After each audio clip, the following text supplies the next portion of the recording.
बाप फिर बेटे और उसके नाम से आमीन। मसीह यीशु में आप सबको शालूम। आज की पहली तिलावत अज़रा नबी की किताब और उसके पहले बाप में से ली गई है, और आज की अंजील मुक़द्दस लूका की अंजील और उसके 8वें बाप की 16वीं से 18वीं आयत ली गई है। मुक़द्दस लूका बड़ी खूबसूरती के साथ आज के अंजील मुक़द्दस में खुदावंद यीशु मसीह को नूर के तौर पर हमें मुतारफ़ करवा रहे हैं। खुदावंद यीशु मसीह दुनिया का नूर है, क्योंकि खुदावंद यीशु मसीह ने खुद कहा कि मैं दुनिया का नूर हूँ।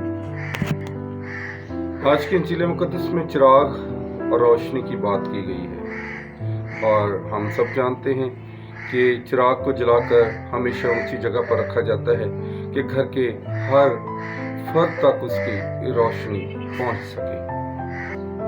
खुदावंद यीशु मसीह ने अपनी मनादी के जरिए से नूर को फैलाया जो छुप नहीं सकता। खुदावंद यीशु मसीह ने जहाँ पर भी मौजज़ात किए तो खुदावंद यीशु मसीह ने कहा कि किसी को मत बताना, लेकिन जितना ये नूर छुपाया गया या छुपाने का कहा गया, ये नूर उतना ही बढ़ता चला गया। इस तरह खुदावंद यीशु मसीह वो नूर है जो कायनात के मरकज़ में रखा गया है, ताकि सब कौमें इसके नूर से रोशन हो सकें। ये रोशनी मोहब्बत की रोशनी है, उम्मीद की और सलामती की रोशनी है, और जो इस नूर की रोशनी में चलता है वो हमेशा की जिंदगी हासिल करता है।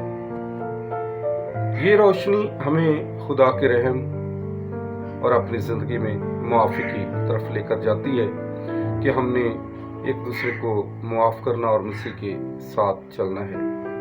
अगर हम तारीकी की ज़िंदगी को छोड़कर नूर में शामिल हो गए हैं तो फिर हमें मोहब्बत और सलामती के साथ रहना है।